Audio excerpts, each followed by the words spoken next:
Bonjour à tous, bienvenue dans ce webinaire organisé par la CARSAT Aquitaine qui porte sur l'amélioration de la démarche d'évaluation des risques professionnels avec un focus sur comment rendre le document unique opérationnel. Donc nous l'avons appelé niveau avancé parce qu'il fait suite à un niveau débutant que nous avions animé en juillet dernier. Alors nous avons lancé des sondages sur le côté. Donc vous avez un volet à droite en haut de votre écran avec 4 sondages qui portent sur 4 questions qui nous permettent de mieux vous connaître. Que ce soit l'effectif de votre entreprise, votre fonction dans l'entreprise, l'existence ou pas d'un document unique dans votre entreprise et d'un plan d'action associé, et la méthode que vous avez utilisée pour l'élaborer. Donc ce sondage va rester effectif pendant quelques minutes sur les premiers temps de notre présentation, et nous le clôturons à un moment donné, ce qui permettra de visualiser les résultats. Donc, nous vous invitons à répondre aux 4 questions du sondage que vous pouvez voir apparaître en haut à droite de votre écran.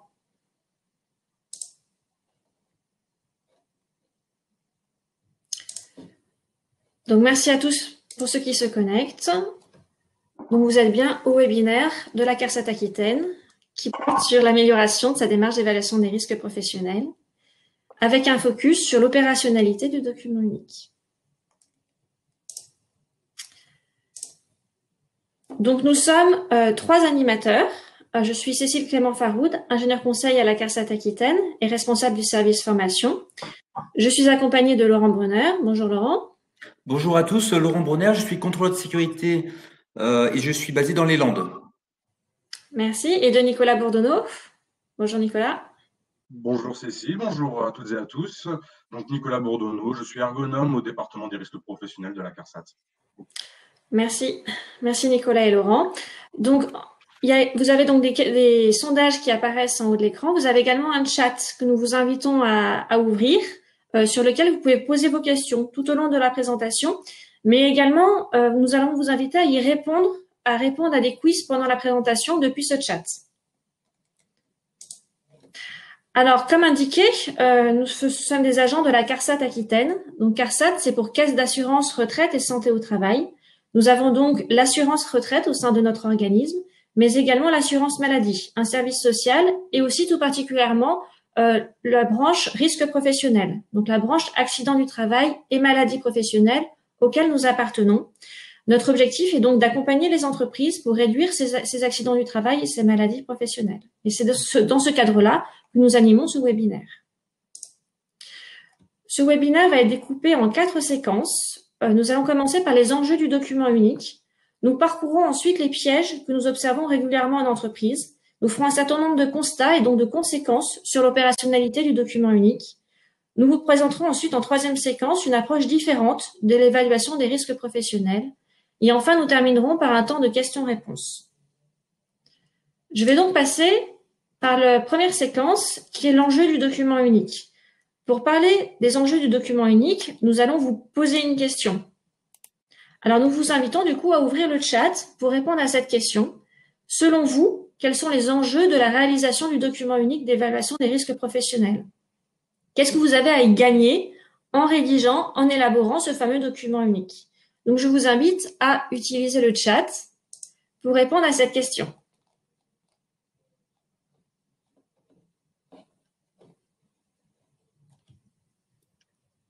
Donc voilà, de formuler des phrases sur quels sont, selon vous, les enjeux de la réalisation du document unique. Qu'est-ce que vous avez à gagner à vous lancer dans cette démarche-là, à rédiger ce document unique?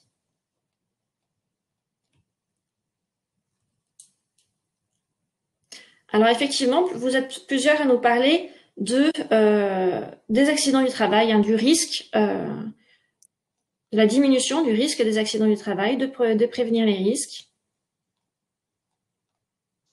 les objectifs de prévention de manière générale, de mesure, d'identification des risques, très bien, de pertinence des mesures de prévention, de mettre en lumière les conditions de travail, certains nous écrivent, c'est très bien, d'améliorer les conditions de travail, de pouvoir élaborer un plan d'action, ou de faire vivre la culture de prévention. Merci pour vos différentes réponses. Alors, dans vos réponses, j'ai pas beaucoup vu, mais tant pis, l'obligation réglementaire. Je vais laisser la parole à Laurent pour… Si je l'ai vu passer, l'obligation réglementaire. Si Hein. aussi, elle est passée, oui. Donc, effectivement, le document unique permet de répondre à une obligation réglementaire, mais au-delà de ça, c'est un outil de connaissance qui permet de cartographier les risques professionnels dans l'entreprise. C'est un outil de pilotage qui permet de suivre l'état des risques professionnels dans l'entreprise au fil du temps.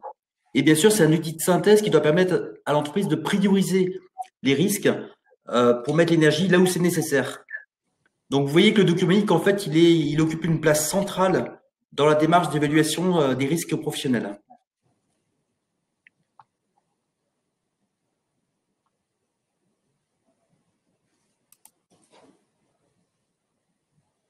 Alors, pour vous aider, on va vous présenter des pièges à éviter, les constats que nous faisons en observant des documents uniques dans les entreprises et les conséquences.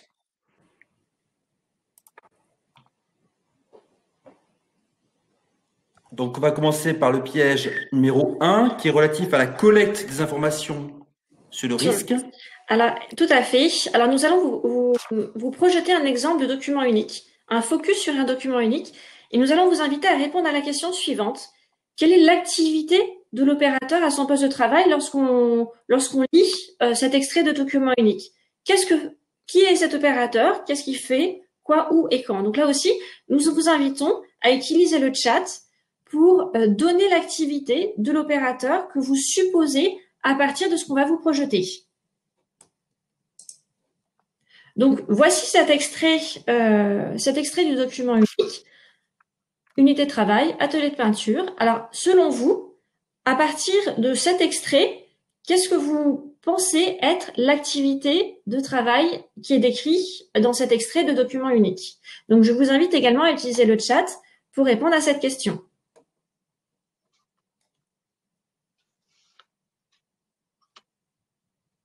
Donc, selon vous, voilà, lorsqu'on a cet extrait document unique sous forme de tableau, quelle est l'activité? Qu'est-ce que fait l'opérateur? Alors, vous êtes plusieurs à nous donner l'intitulé d'un métier, peintre, carrossier, mais qu'est-ce que fait l'opérateur? Quelle est son activité?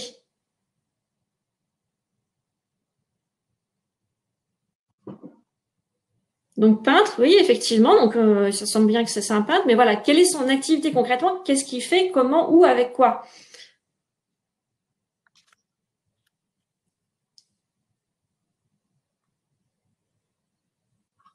Alors, nous avons majoritairement donc, des réponses sur, en effet, que c'est un peintre qui fait de la peinture. Certains parlent de pistolet, d'une ligne de peinture, d'application de produits. Et certains me disent effectivement qu'on ne sait pas trop, donc c'est difficile à dire, c'est difficile de répondre à cette question. Donc, ça permet justement de rebondir sur cette difficulté. Donc, je vais reprendre la parole. Donc, effectivement, la description sommaire dans cet extrait de document unique ne permet pas de connaître l'activité. Donc, premier constat, une description de situation de travail qui est imprécise. En réalité, ce poste, c'est un poste de projection au pistolet de produits de peinture inflammable sous auvent à l'extérieur du bâtiment. Donc, en lisant cet extrait, on ne peut pas visualiser et s'imaginer la situation de travail.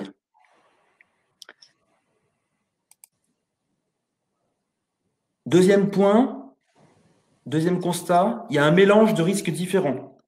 Il parle de risques de projection, donc par contact, et aussi de risques d'inhalation. Donc, il y a un mélange de différents risques. Troisième constat, il y a des risques non évalués. Donc, l'entreprise a bien identifié le risque lié à l'utilisation de produits chimiques, mais par exemple, le risque ATEX lié à l'atmosphère explosive, parce qu'il y a un aérosol qui se forme avec de la matière inflammable, celui-ci n'a pas été évalué. Donc, voilà pour ce premier exemple. Alors, pour illustrer un deuxième piège, nous partons maintenant dans un atelier de soudure. Alors, voici une photographie. Selon vous, à partir de cette photographie, quels sont les risques pour la santé lors de l'exposition aux fumées de soudage? Donc là aussi, je vous invite à utiliser le chat pour répondre à cette question. Selon vous, quels sont les risques pour la santé lors de l'exposition aux fumées de soudage?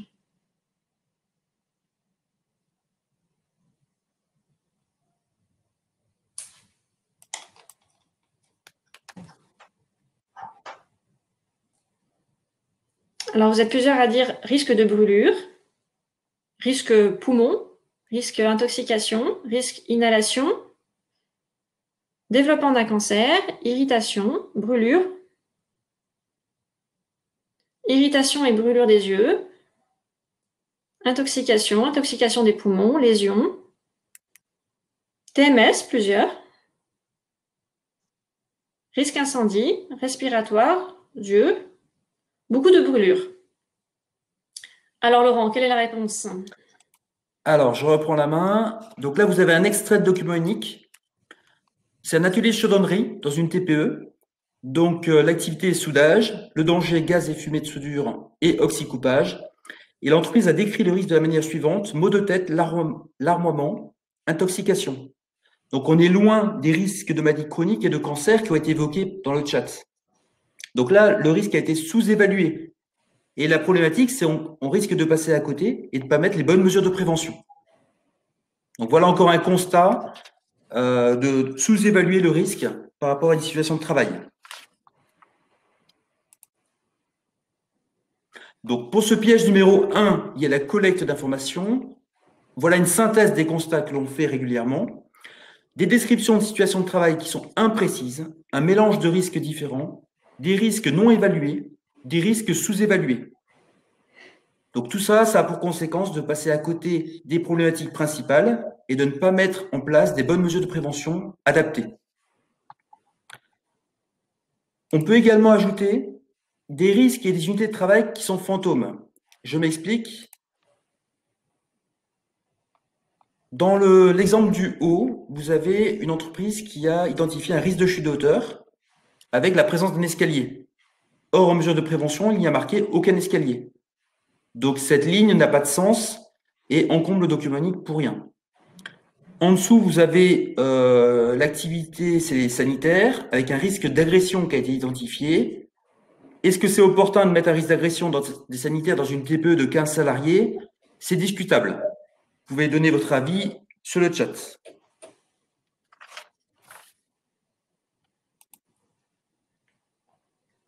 On va passer au piège numéro 2, relatif aux critères de hiérarchisation, à la méthode de cotation.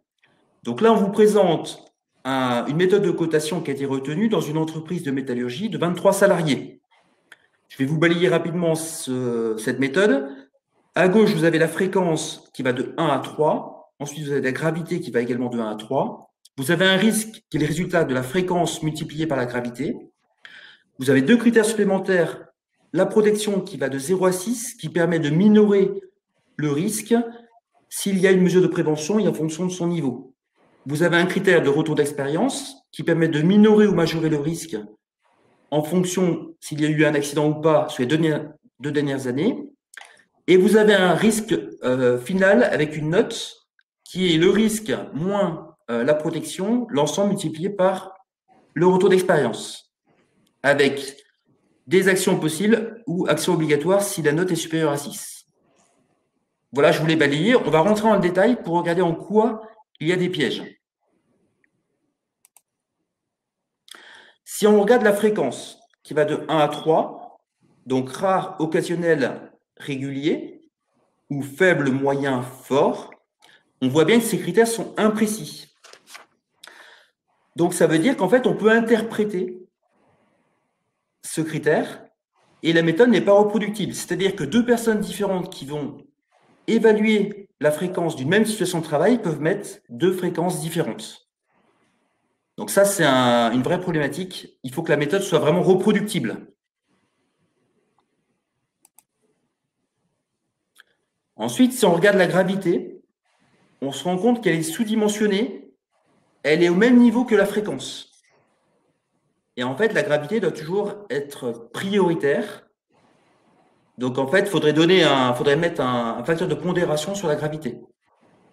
Et quand on regarde le document unique, en fait, cette méthode de cotation, on se rend compte qu'on peut avoir une fréquence forte avec une note de 3 et une gravité au niveau 2, lésion irréversible, et avoir une action possible et non pas obligatoire. Si on voit une lésion irréversible avérée sur une situation de travail, on doit mettre bien sûr une action obligatoire. Donc là, il y a un problème dans la méthode de cotation. Et ça, c'est un piège très fréquent qu'on rencontre dans les documents uniques que moi je peux observer, c'est vraiment très fréquent. Ensuite, on a des critères plus ou moins pertinents. Donc, le retour d'expérience, c'est la protection. Donc, concernant le retour d'expérience, c'est pas parce qu'il n'y a pas eu d'accident sur les 2 dernières années qu'il n'y en aura pas demain. Donc, ce critère est très discutable. Et après, il y a pu avoir eu un accident il y a 5 ans, il y a 10 ans, et ça ne rentre pas en ligne de compte avec cette méthode. Concernant le critère de protection, c'est pas parce qu'il y a une protection collective qu'elle est utilisée, qu'elle est efficace, qu'elle est appropriée. Donc là encore, c'est discutable de tenir compte de ce critère. Vous pouvez bien sûr donner votre avis sur le chat et on pourra en discuter lors des questions-réponses. Et ensuite, la formule de calcul qui est complexe. Est-ce pertinent dans une TPE d'utiliser des formules si complexes? Ça rend difficile l'appropriation du document unique, le partage avec les collègues, les opérateurs. C'est un frein pour rendre opérationnel l'outil document unique.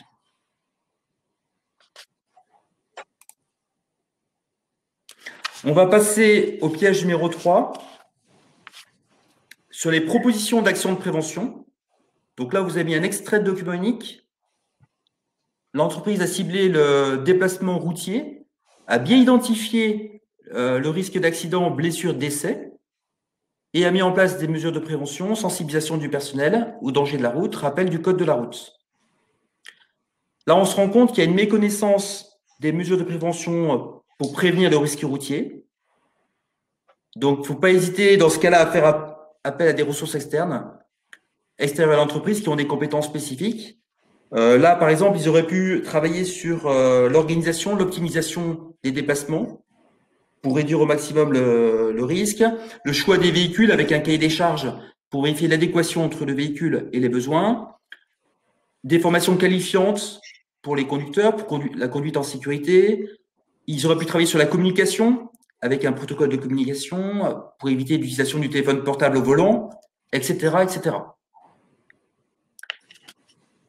On va prendre un autre exemple. Donc là, c'est une activité d'affûtage. L'entreprise a identifié le risque d'ingestion de cobalt, un risque CMR. Pour autant, la mesure proposée, c'est un carter autour de l'affûteuse pour abattre les particules vers le bas. Donc là, la mesure de prévention n'est pas en adéquation avec le risque CMR observé. Donc c'est une vraie problématique dans ces cas-là. Donc, pour ce piège numéro 3 relatif aux propositions d'amélioration, les constats que l'on fait fréquemment, ce sont des propositions insuffisantes du fait de la méconnaissance des mesures de prévention possibles et de la méconnaissance des principes généraux de prévention. On constate également des risques graves qui ne font l'objet d'aucune action de prévention pour réduire le risque et on constate des actions de prévention orientées principalement vers les EPI et les consignes. Ça, ce sont vraiment des constats que l'on fait régulièrement.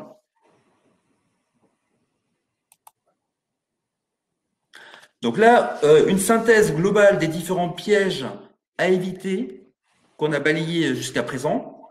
Donc, on a parlé de la collecte des informations avec des descriptions imprécises qui ne sont pas en adéquation avec la situation de travail. On a parlé de la méthode de cotation avec des critères interprétables, des méthodes non reproductibles, des formules complexes. Et on a parlé d'actions de prévention qui sont souvent insuffisantes, orientées vers les EPI et vers les consignes. Voilà l'ensemble des pièges qui sont à éviter. Ces pièges ont pour conséquence d'avoir un document unique complexe, au contenu imprécis, qui amène des propositions d'action insuffisantes et ou mal priorisées. Dans ces cas-là, le document unique est souvent déconnecté de la réalité. Il a coûté de l'argent à l'entreprise parce que les salariés se sont mobilisés en interne pour le faire. Ou alors vous avez pris un consultant et vous avez dépensé des milliers d'euros. Il ne permet pas au final d'améliorer les conditions de travail. le document unique n'est pas opérationnel, il est peu utile, peu dynamique. Donc, le document unique, au contraire, doit être une feuille de route, un document de travail, de terrain, à partager avec l'ensemble des collègues dans l'entreprise. Et dans la suite du webinaire, nous allons vous proposer une autre approche d'évaluation des risques professionnels. Et je vais passer la parole à mon collègue Nicolas Bourdonneau, qui va vous expliquer tout ça.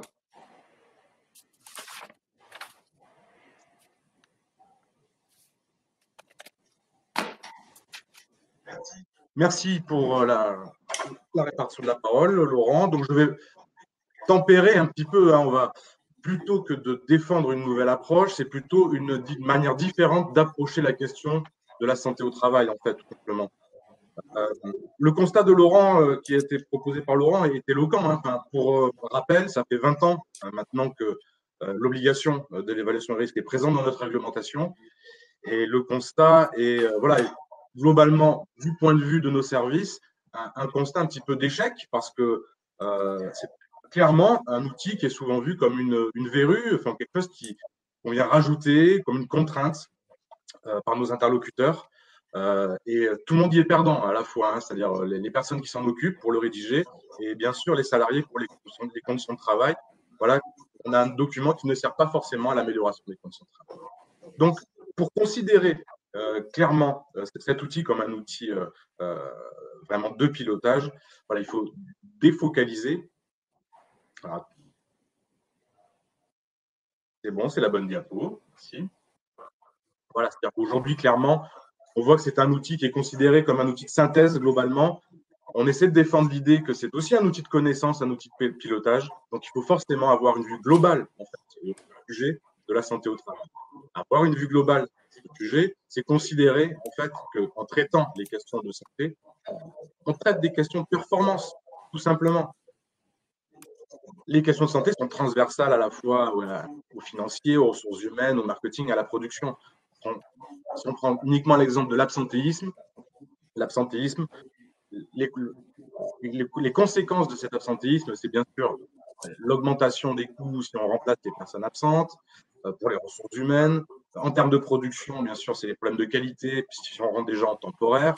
Il y a une majoration aussi dans des coûts indirects.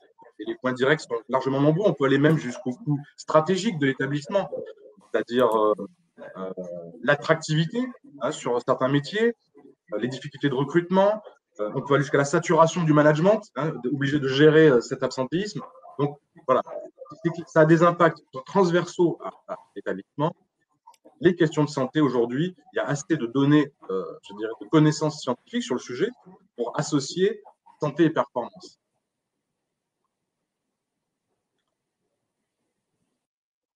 Donc, l'évaluation des risques, voilà. On part de l'évaluation des risques, en effet, c'est, alors on dit toujours, on verra après pourquoi, à partir du travail réel. Donc, c'est traiter un certain nombre de sujets. On voit souvent une approche par risque, mais si on ne voit en effet que par le petit bout de la lorgnette, on ne voit pas l'intérêt de cette évaluation, qui est bien que par finalement le plan d'action, on va trop beaucoup trop vite, pardon.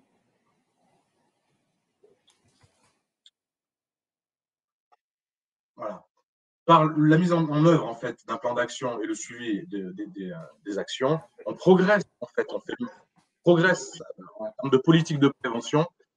Et cette progression a un impact positif sur tout un tas de choses qui vont de l'accueil des nouveaux embauchés à l'analyse des accidents, mais y compris dans le choix des solutions qu'on met en œuvre. Plus on a des solutions pertinentes, plus économiquement c'est intéressant, plus elles répondent à des questions d'activité, on soulage les conditions de travail et on améliore la performance. Donc tout ça est vraiment lié. Et si on n'est pas convaincu en fait qu'en traitant les questions de santé, pour revenir à la diapo précédente, on traite des questions de performance, on ne pourra pas progresser sur le sujet de l'évaluation des risques. Voilà, aujourd'hui les résultats en termes d'intervention que l'on peut mener sur le terrain, les interventions réussies sont souvent celles qui associent prévention et gain concret. Il y a une sorte de bruit de fond, je ne sais pas d'où il vient. Non, écoute. J'ai un bruit de fond assez désagréable. Donc, c'est pas grave, excusez-moi. Donc, enfin, voilà, clairement, pour considérer la question de l'évaluation des risques comme une évaluation pertinente, il faut avoir vraiment cette association santé-performance. Donc, l'approche que l'on défend, c'est déjà d'être convaincu de ce fait-là. Donc, aujourd'hui, on sait que quand un salarié se sent performant, lorsqu'il se retrouve dans ce qu'il fait, voilà, ça a de grandes chances de contribuer à construire sa santé, en fait, tout simplement. Donc, l'intérêt de tout employeur, c'est forcément de savoir comment se sentent les personnes.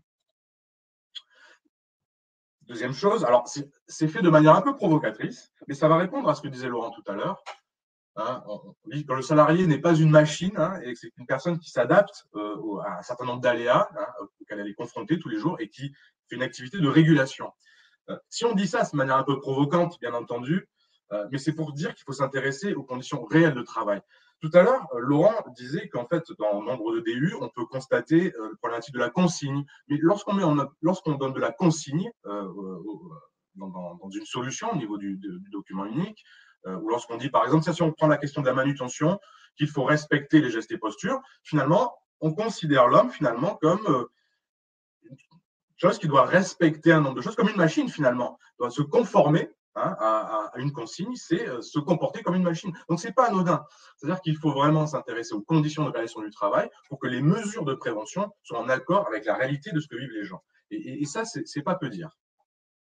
Donc, clairement, ces deux constats, à la fois les questions de santé et performance qui sont indissociables, et puis la question de la réalité du travail qu'il faut aller chercher, ça veut dire tout simplement qu'il faut aller auprès des salariés. C'est-à-dire que c'est les salariés qui sont la clé de la réussite, finalement, de l'élaboration d'un document unique. Alors, quand on dit ça, bien entendu, on a tout dit. L'idée, c'est de savoir comment on implique les gens. Ça, c'est une certitude. Donc, l'idée, c'est de sortir. On a utilisé encore ces deux schémas, mais je trouve qu'ils sont à la fois opposés, mais c'est intéressant de les présenter comme ça. Il faut sortir un petit peu d'un schéma aussi. On sait qu'aujourd'hui que l'évaluation, c'est une évaluation qui est collective. Voilà. Puisqu'il faut faire participer les gens, l'évaluation doit être collective. Mais là aussi, collectif, qu'est-ce que ça veut dire? La démarche de gauche, par exemple, représentée dans la photo de gauche, c'est une évaluation collective, en effet. Mais on a de grandes chances sous cette forme d'évaluation, c'est-à-dire qu'on vient à plusieurs derrière un poste questionner une personne, on a de grandes chances de récolter peu de réalité. Voilà. Et une personne qui va plutôt répondre de manière un petit peu mécanique aux personnes sans prendre en compte la réalité de ce qu'elle vit. Donc, l'idée, c'est plutôt d'avoir des espaces de discussion. Quand on a dit une évaluation collective, c'est plutôt des espaces de discussion, d'échange sur le travail, d'échange sur les conditions de réalisation. C'est l'occasion aussi de parler du travail de manière générale, donc aussi de traiter les questions de performance. Voilà. Si on parle de santé, si on parle des conditions de réalisation du travail, on parlera aussi de performance. Donc, l'enjeu, c'est vraiment de mettre en place des espaces de discussion. Alors, ça pose beaucoup de questions. Mettre en place des espaces de discussion, il y en a souvent qui sont déjà présents dans l'établissement, mais c'est peut-être justement de s'appuyer sur ce qui existe déjà pour ne pas réinventer la poudre, bien entendu.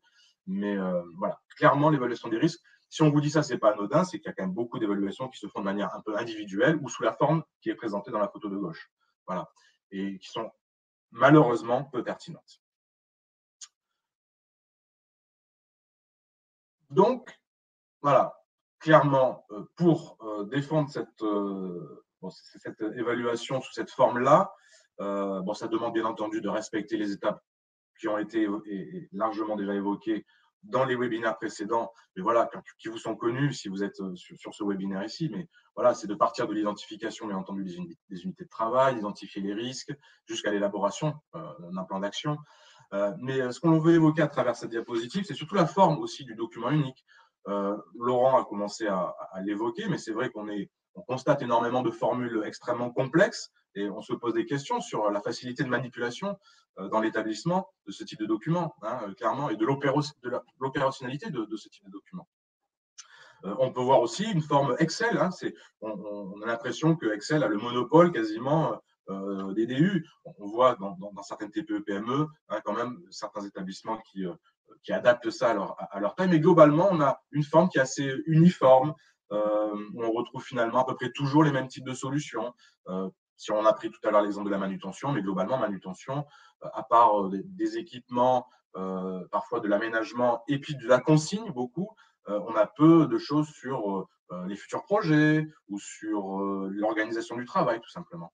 Donc, on défend cette idée qu'il y a une ouverture. Hein. Après tout, nous rangeons derrière aussi la demande de l'inspection du travail, qui est d'avoir à la fois une exigence forte sur la forme, en effet, mais sous la forme d'un tableau, en effet, mais qui recense à la fois des risques, voilà, et surtout un plan d'action en face. Donc, ce qui est intéressant, c'est le plan d'action, et qu'il soit pertinent, surtout pour l'opérationnalité de ce document. Voilà les propos que je voulais vous tenir. Donc, pour terminer, voilà ce que demande la conception d'une évaluation, d'une démarche d'évaluation. Hein, ça demande bien sûr des compétences. Voilà. Donc, des compétences qui sont à peu près résumées ici, mais qui vont bien sûr de la connaissance des enjeux, avec surtout je dirais 2 points qui sont essentiels, surtout des capacités bien sûr d'animation, puisqu'on demande à ce qu'il y ait des espaces de discussion, ça demande qu'il y ait une animation, et puis avoir aussi des connaissances solides en prévention, que ce soit en risque pro, mais surtout dans les principes généraux de prévention et la hiérarchisation de ces principes. Voilà, donc ça c'est un point important. Donc ça pose des questions, soit sur les compétences que l'on peut avoir en interne, bien entendu, soit sur l'accompagnement externe. Voilà, donc il y a tout un tas de ressources à l'extérieur de l'établissement qui peuvent accompagner, qui portent à peu près le discours que nous défendons. Donc voilà, je vais laisser justement, voilà, pour les questions de compétences, laisser la parole à la personne la plus compétente sur le sujet, qui est notre responsable formation. Merci Nicolas. Donc effectivement, l'acquisition de compétences, vous êtes plusieurs dans le chat à avoir dit oui, en effet, mais on n'a pas forcément connaissance des mesures de prévention qu'on doit mettre en face des risques qu'on a pu écrire dans le document unique. Alors effectivement, hein, il faut parfois monter en compétence et la première chose, c'est de monter en compétence sur la démarche et sur la connaissance des principes généraux de prévention. C'est-à-dire qu'indépendamment de la type de mesure qu'on peut mettre en place, il faut déjà connaître la hiérarchisation des mesures que l'on peut proposer. Alors à la CARSAT Aquitaine, mais aussi dans les autres CARSAT, hein, nous avons une offre de formation sur l'évaluation des risques professionnels.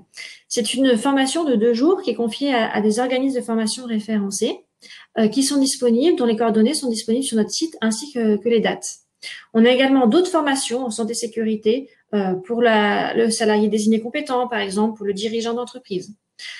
La formation à l'évaluation des risques professionnels, dont vous avez le lien sur la slide, est associée à un dispositif d'aide financière. C'est-à-dire que si vous êtes une entreprise de moins de 50 salariés, on peut vous aider à financer la formation, mais également à financer les investissements qui seraient issus du plan d'action du document unique, investissement matériel ou investissement humain. Donc, un dispositif d'aide financière qui est double, à la fois sur la formation et à la fois sur sa suite. Donc, vous aurez le support, hein, donc le support PDF qui vous permettra d'accéder au lien hypertexte pour permettre d'accéder directement à ces outils de formation et d'aide financière. Alors, maintenant qu'on vous a présenté un peu les pièges, vous avez vu des pièges sur l'acquisition, sur le recueil des informations, des pièges sur les mesures de prévention. Maintenant, qu'est-ce que vous pensez de votre document unique? Alors, je vais ouvrir un sondage également, donc je vous invite à ouvrir le volet sondage pour nous permettre de recueillir votre avis maintenant sur votre document unique. Est-ce que le document unique que vous avez dans votre établissement, est-ce qu'au final, vous le trouvez totalement inexploitable? C'est-à-dire que vous avez un document unique qui n'est pas utilisé, qui à reprendre complètement? Ou est-ce que vous avez un document qui est peut-être peu exploitable, mais qui on peut modifier pour le rendre un peu plus opérationnel? Ou est-ce que vous avez un réel document qui est satisfaisant, qui est opérationnel, qui est utilisé, qui peut être utilisé, mais uniquement par le service qui le porte, c'est-à-dire le service sécurité? Ou vous avez un document, donc c'est la 4e réponse, pleinement opérationnel, qui est un outil de pilotage et de décision qui est utilisé dans la démarche globale. J'ai vu dans le chat, par exemple, que quelqu'un s'exprimait en disant qu'ils utilisent leur document unique, notamment le focus qu'il y a sur une unité de travail pour accueillir les nouveaux embauchés. Ça, c'est une très bonne idée. Ça permet à ce que le document unique soit un outil de pilotage, un outil vivant dans l'entreprise parce qu'il a aussi une autre fonction, notamment celle d'accueillir les nouveaux embauchés. Donc, merci pour vos réponses sur ce document unique. Je vous laisse encore quelques instants et puis je clôturerai le sondage. Alors, nous avons maintenant un temps de questions-réponses. Merci. Du coup, si vous avez des questions, de les poser dans le chat et je le distribuerai à nos différents orateurs.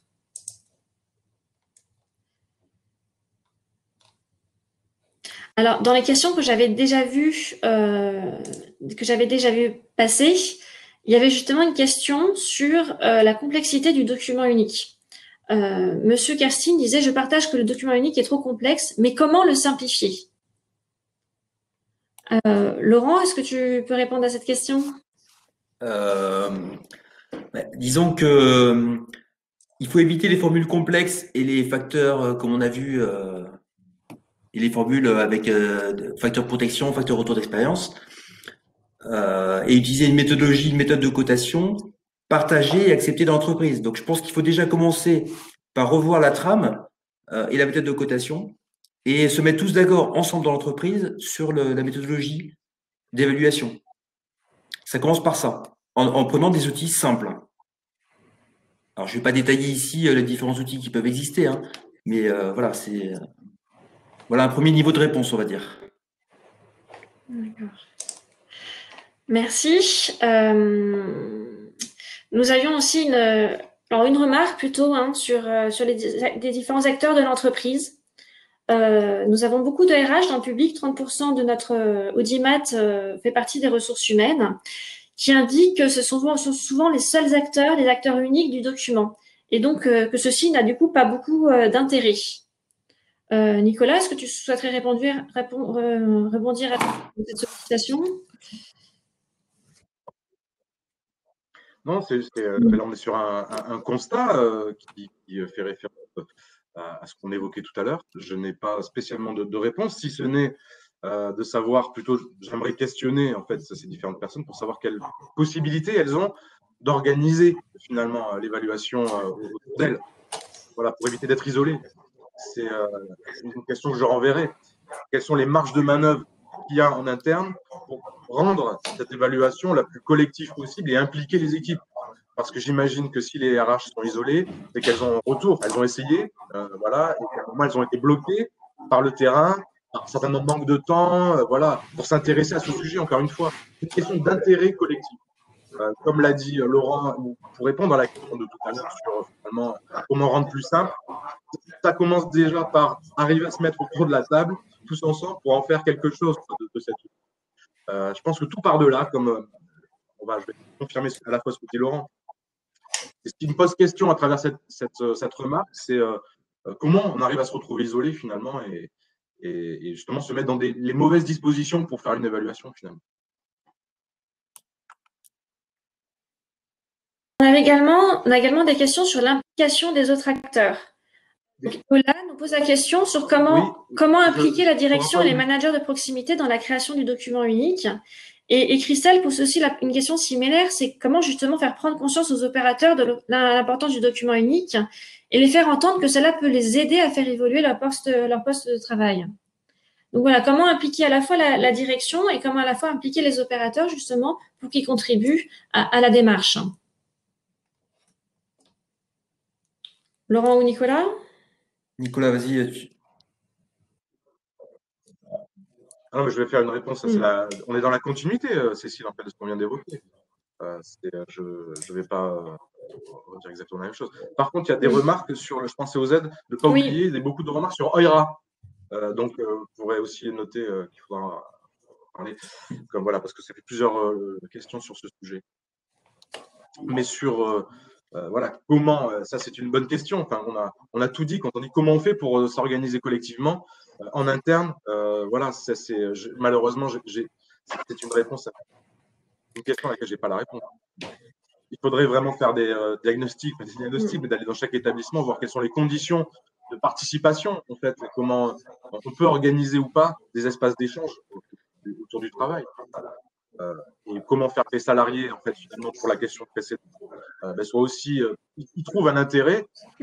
C'est exactement la même réponse, d'en faire si je peux souligner, pardon. On voit que lorsqu'il est modifié, voilà, c'est tout simplement lorsqu'il est modifié, s'il est modifié ce document, on doit avoir l'impact sur le terrain. C'est ça, en fait, pour qu'il soit efficace. Et pour ça, ça demande Voilà, cette approche forcément collective. Et si je peux juste souligner ce que vient de dire Nicolas, Nicolas dit parler du travail. Il ne dit pas parler des risques. Voilà. Non, mais voilà, c'est ça qui est important. Je préfère le souligner parce que on n'a pas toujours l'habitude de l'entendre. Donc, évaluer les risques professionnels, c'est évaluer, c'est parler du travail avec les opérateurs. Voilà. Donc, en fait, je pense que la première question à se poser, c'est qu'est-ce qu'on veut faire? Pourquoi est-ce qu'on veut évaluer les risques? Qu'est-ce qu'on veut faire de ce document et à quoi il va servir dans l'entreprise? Je pense voilà, il faut déjà commencer par ça, quoi. Se mettre d'accord collectivement sur ça. Alors, il y a aussi des questions sur les outils disponibles. Alors, effectivement, qui peut être nombreux. Certains ont cité Loira dans le chat. Par outil, je pense que vous êtes beaucoup à poser la question, mais de tram, en fait, par exemple. Alors là-dessus, il n'y a pas forcément de tram type. Vous en trouverez, y compris sur notre site internet, hein, parce qu'on a aussi des guides, soit CARSAT, soit INRS, avec des exemples.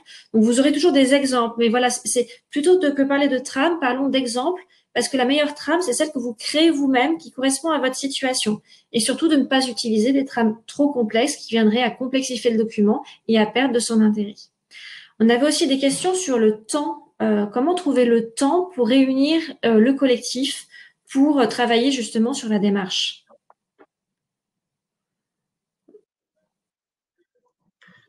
Une réponse, c'est d'utiliser, je l'ai fait tout à l'heure, d'utiliser le temps qui existe déjà. C'est-à-dire qu'en fait, je suis persuadé, enfin, dans nombre d'établissements, il y a déjà des espaces de discussion. Sur le travail, des réunions quotidiennes, des réunions hebdomadaires. On doit s'appuyer, à mon avis, sur les routines et les habitudes de l'établissement. Pour que ça marche, il faut que ça colle à ce que l'on fait déjà. Il y a forcément des espaces de discussion. Ils existent déjà.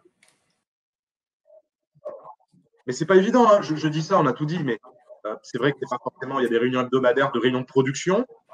Pourquoi pas imaginer, par le relais de l'encadrement, en impliquant l'encadrement, justement, en faisant une démarche collective, mais pourquoi pas, par que l'encadrement soit relais de cette évaluation des risques, par exemple.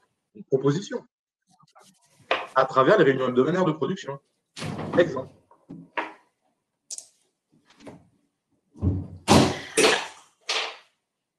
On a aussi des questions de TPE qui sollicitent l'aide extérieure, qui indique que finalement, lorsqu'on est une TPE, avoir une aide extérieure qui apporte un œil neuf et qui aide à piloter la démarche, à construire la démarche, peut être une bonne ressource. Laurent, est-ce que du coup, tu as peut-être une réponse à ça, je dirais à l'approche TPE et à l'aide extérieure? Oui, tout à fait. C'est nécessaire de se faire aider. Il ne faut pas hésiter. Donc, vous avez différents interlocuteurs qui peuvent vous accompagner. Bien sûr, les services santé au travail, les IPRP, des consultants, des ergonomes. Voilà, il y a plein de ressources qui sont là pour vous accompagner d'un point de vue méthodologique, d'un point de vue connaissance des risques, et justement pour créer une animation, libérer la parole, échanger avec les opérateurs, et avoir une évaluation qui soit pertinente et qui vous aide finalement pour améliorer la performance de l'entreprise. Hein, je reviens avec le lien prévention-performance. Et vous avez également, donc aussi pour vous aider, déjà l'inscription, la formation, la formation de 2 jours à l'évaluation des risques professionnels qui peut vous permettre de mettre la main à la pâte directement. Il y a également aussi l'appui de la médecine du travail, parce qu'il y a également l'existence de la fiche entreprise qui donne déjà un premier état des risques et qui permet de s'initier dans la démarche. Certains nous évoquent les IPRP, intervenants professionnels en risque professionnel. Effectivement, il y a des IPRP à la fois au sein des services de santé au travail et à la fois dans des cabinets privés. Pour me faire le relais, alors je ne suis pas IPRP de service santé au travail, mais je sais que certains m'ont fait, pour avoir discuté avec eux, on la remarque qu'ils sont appelés sur de l'aide aussi à l'élaboration et qu'eux-mêmes sont dans des dispositions où ils savent qu'ils ont peur, du moins, que finalement, ce soit eux qui fassent la majorité du travail et finalement que le document ne soit pas utilisé. Ils aimeraient plutôt être aussi en assistance méthodologique. Voilà, donc c'est aussi la manière de faire appel à ces ressources. Il faut plutôt peut-être attendre une aide méthodologique, voilà, qu'une aide concrète opérationnelle, en fait. Je pense que c'est aussi un enjeu fort de l'aide, de l'accompagnement.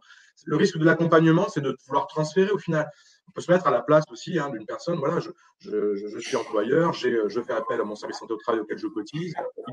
Il m'aide en fait et puis me fait un peu le travail quand même. Voilà, donc, et malheureusement, si on rentre dans cette logique-là, on a de grandes chances que ça se traduise par un document qui reste un peu.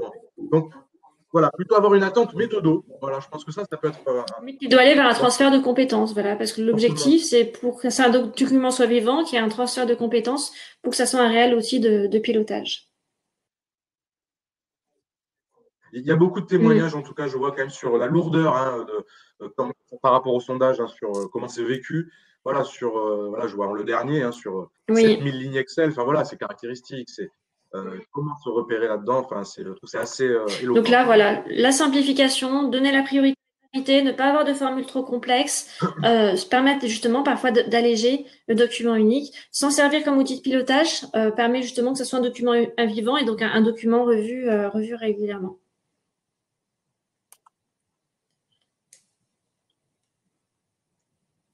Alors, on a une question intéressante sur la mise en place des mesures de prévention suite au document unique et sur la mesure de leur effet. Comment mesurer les effets des mesures de prévention mises en œuvre suite à la démarche? Laurent ? Si je peux me permettre, mais moi je dirais qu'il faut interroger les opérateurs, avoir un retour de terrain. C'est eux qui vont vous dire si ça fonctionne ou pas. Voilà, et après, dans votre plan d'action, vous pouvez aussi mettre des critères d'évaluation. Voilà, un premier niveau de réponse, on va dire. Je ne sais pas s'il est suffisant, mais ce sont les opérateurs qui connaissent le mieux le travail et qui vont vous dire l'efficacité.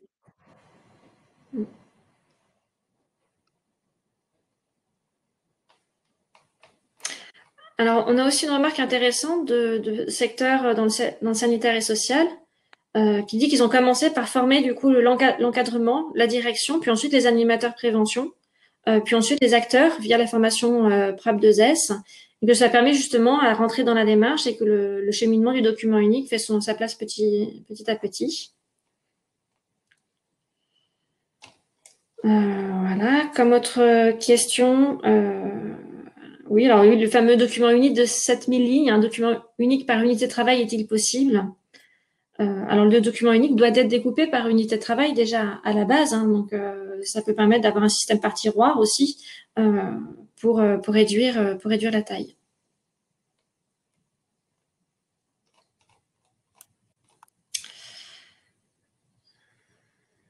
Alors, quelle autre question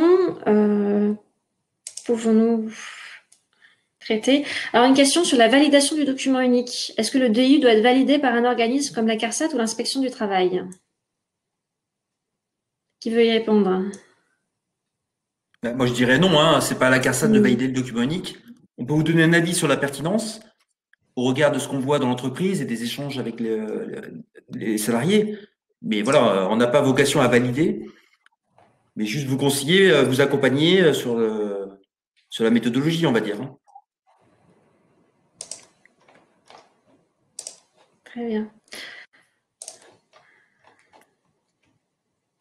Bon, merci pour toutes vos questions. J'ai relancé des derniers sondages sur votre satisfaction, votre satisfaction au webinaire. Je vais en profiter aussi pour commenter un peu les résultats des sondages que nous avons lancés. Donc à la fois sur le public où vous étiez beaucoup donc de représentants des ressources humaines ou bien de la fonction responsable ou animateur sécurité, une partie aussi de dirigeants. Merci à vous d'avoir pris ce temps-là. Vous êtes surtout des moyennes entreprises, entre 10 et 50 salariés, ou voire même des grosses, vous êtes plus de 30% à des 50-200 salariés. En majorité, 45%, vous avez réalisé le document unique à partir de groupes de travail intégrant les opérateurs. Donc, bravo pour cela. Maintenant, si on regarde comment vous avez mené justement le document unique, qu'est-ce que vous pensez de votre document unique? Alors, vous êtes en majorité mitigé. C'est-à-dire que vous êtes plusieurs à dire qu'il est soit peu exploitable ou qu'il n'est exploité que par le service sécurité. Vous n'êtes que 8% finalement à déclarer que votre document unique est pleinement opérationnel. Voilà, donc je vous invite maintenant du coup à répondre au questionnaire de satisfaction, sauf si vous avez d'autres questions particulières. Nicolas, je ne sais pas si tu vois d'autres questions auxquelles répondre? Non, j'ai vu des questions sur, en effet, des questions de, comment dire, pour les définitions, hein, IPRP, justement. C'est vrai qu'on emploie des termes sans les avoir définis. J'ai vu que les personnes ont pris le temps de répondre, donc merci. Alors, vous aurez bien le diaporama, c'est à l'issue du webinaire. Vous recevez un lien qui vous invite à regarder le replay si vous n'avez pas pu suivre le début et qui vous invite aussi à télécharger la présentation sous format PDF. Donc, vous aurez... Je vois des questions Tout sur à fait. avoir le niveau débutant aussi, avoir Alors, accès au webinaire débutant. ça, dans le mail d'invitation que vous avez dû recevoir, il y avait le lien vers le replay. Il est également disponible depuis notre site internet, donc CARSAT Aquitaine, événements en ligne. Vous verrez un lien vers le replay du premier webinaire. Voilà, donc vous aurez du coup par mail le replay de ce webinaire, sur notre site l'ensemble des replays et le document PDF qui vous sera envoyé par mail. Voilà. Je vais donc clôturer nous allons donc clôturer cette séquence en vous mettant un certain nombre de contacts si vous souhaitez nous contacter. En tout cas, merci de votre attention. Merci à tous. Merci pour vos questions et vos témoignages. Merci à vous. Bonne journée, au revoir. Et n'oubliez pas de répondre au sondage de satisfaction. Au revoir. Au revoir.